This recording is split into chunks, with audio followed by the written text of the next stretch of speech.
Здравейте! В днешното видео ще си поговорим за един изключително мощен и силен инструмент. И това е рапорт по физиология. Звучи странно. Рапорт по физиология, но всъщност, ако сте гледали предходните видеа, за които сме говорили за подсъзнателно доверие, за това, че подсъзнателното доверие е един натурален процес, който се случва всеки Божи ден, някои от нещата, за които ще ви разкажа в това видео, въобще няма да ви очудят. Но слагам важна скоба. Рапорта по физиология може и често бива използван като инструмент за манипулация. Тоест, някой може да го използва, за да предизвика подсъзнателно доверие в нас. Можете да използвате това видео и да генерирате подсъзнателно доверие, и да се предпазвате или да разбирате, когато някой го използва срещу вас. Но развявам важен флаг. Рапорта по физиология се случва и натурално, без никой да го е предизвикал. Тоест, понякога хората ще влизат в рапорт по физиология с вас не в желанието да ви манипулират, а защото истински харесват това, което казвате, ценят компанията ви, приятно е във вашата компания. А сега повече за рапорта по физиология. Рапорта по физиология казва следното нещо. Ако ние се синхронизираме, думичката рапорт идва от синхрон, еднаквост, ако се уеднаквим по физиологията на човека, с който говорим, в не много дълго време ще предизвикаме подсъзнателно доверие. Какво имам предвид? Нека да предположим, че наблюдавате хора в съседство на вас, пример в ресторант, на съседна маса, които водят еднакво интересен и за двете страни разговор. Ще забележите нещо много интересно. Един от двамата събеседници се е навел напред. Другият, буквално като огледало или като синхрон, също се е навел напред. Единият говори и ръкомаха с лявата си ръка. Ще забележите нещо много интересно. Слушащия също не само се е навел напред, но прави несъзнателни жестове със същата тази лява ръка в синхрон с говорещия. По едно време слушащия отпива от питието си. След по-малко 3 до 5 секунди говорещия поспира своя разговор и той отпива от питието си. След малко единият поглежда на някъде, и другия поглежда на някъде. След няколко минути, спонтанно спрямо разговора, един от двамата се обляга назад. След не по-малко от 3 до 5 секунди, и другия се обляга назад. Буквално като ги гледаме, те са синхронизирани или влезли в рапорт. Синхрон, еднаквост. Сега, както ви казах, този синхрон, тази еднаквост е породена от толкова интересната и за двете страни тема. Т.е. случило се натурално. Добре де, но ако в дадена ситуация вие не предизвикате интереса на отсрещната страна, бихте ли могли да генерирате първоначално симпатия и подсъзнателно доверие и след това да накарате този човек по-добре и по-ефективно да ви чуе? Отговорът е да. Бихте могли да го използвате и в различни други ситуации, но нека да разкажем методологията. Методологията включва огледалстване или опит вие проактивно, а някой казва дори фалшиво, да се уеднаквите с човека, с който говорите. След това оценка на генерираният рапорт, т.е. рапорта случил ли се е, предизвикали ли сме частичен или пълен рапорт и подсъзнателно доверие, и след това идва водене. Т.е. на английски е mirroring, check and leading, ако използваме английските терминологии, които бихте могли да проверите. Как започва рапорта по физиология? Рапорта по физиология започва с това, че вие целенасочено заставате и започвате да огледалствате позицията на човека, с който говорите. Бих ви посъветвал в началото да се опитвате да огледалствате 3 основни неща. Позиция на тялото. Тоест, ако човек е облегнат назад, облегнете се и вие. Ако има наклон на тялото, пример лекичко в едната посока, направете го и вие. Вторият елемент, освен позицията на тялото, е позицията на ръцете. Ако ръцете са скръстени, скръстете ги и вие. Ако ръцете правят специфичен жест или пък някакво действие, пример играете с химикалка, можете съвсем спокойно да го повторите този жест. И точно тук идва големия въпрос. Трябва ли да съм буквално еднакъв? Отговорът е категорично не.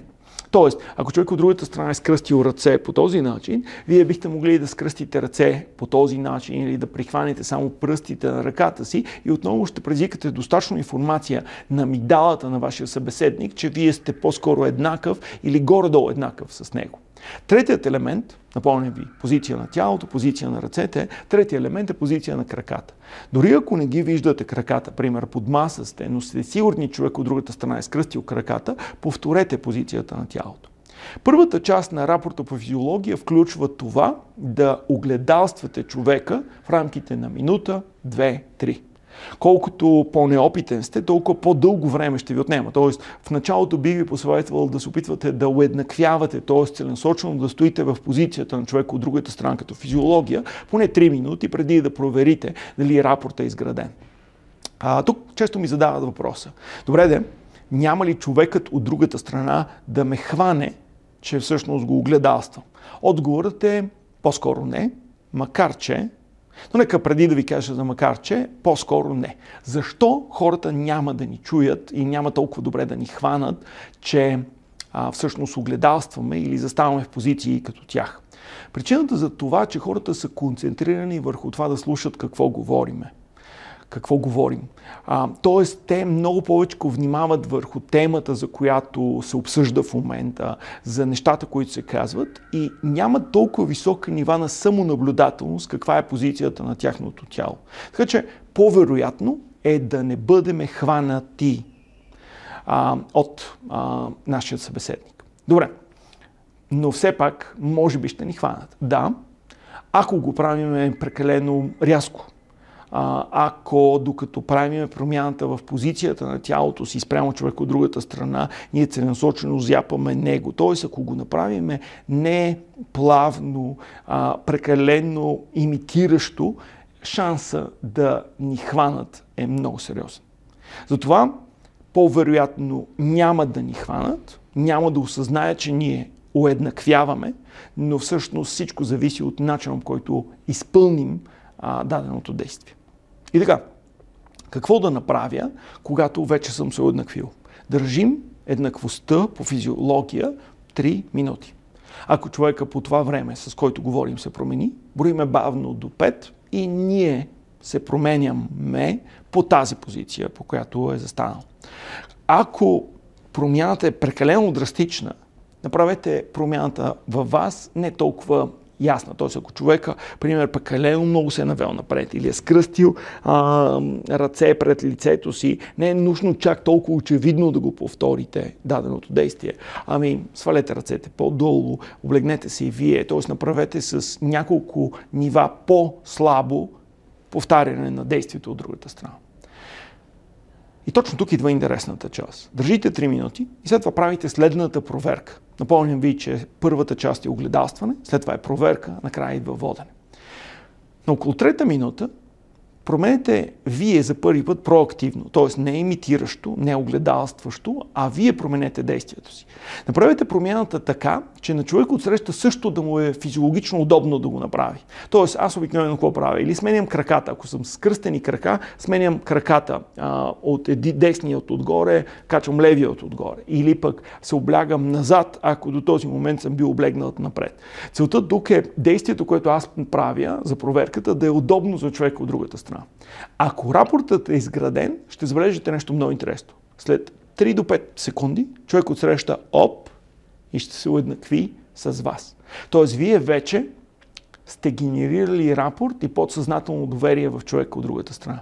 От тук насетне, вие бихте могли да водите този човек. Не просто да го карате да променя позицията на тялото си, но ще откриете, че този човек е по-склонен да чуе аргументите, които имате. По-малко е вероятно да спори с вас. С много по-високи нива на доверие и симпатия ще приема тезите ви. И по този начин, всъщност, вие ще сте предизвикали едно от най-важните неща в съвременната комуникация. Ще бъдете по-лесно и по-добре чут от човек от другата страна. Сега, има ли манипулация тук? Отговорът е, че инструмента е рапорт и синхронизация, а за това как го използваме ние, вече, т.е. инструмента не е виновен. Ние сме виновни за това как ще го използваме. И да, инструмента рапорт може и е използван в манипулационна, т.е. в манипулация или това да навреди на човек от другата страна. Това няма как да го скрия от вас. Но Аз съм убеден, че вие сте от тези, които бихте го използвали за по-добра комуникация, за по-добро разбирателство с хората, с които общувате. Всяко едно общуване в рапорт е по-приятно и за двете страни. А сега, един много важен въпрос към вас. Вие влизали ли сте в рапорт с някой? Как се чувствате, когато сте в рапорт? Моля ви се, напишете какво мислите въобще за рапорта и за въпроса, който току-що задавах. Влизали ли сте, генерирали ли сте рапорт? По-лесна ли е комуникацията, когато сте в рапорт? Много ще оценя коментарите, които ще ми напишете. Благодаря ви. До скоро.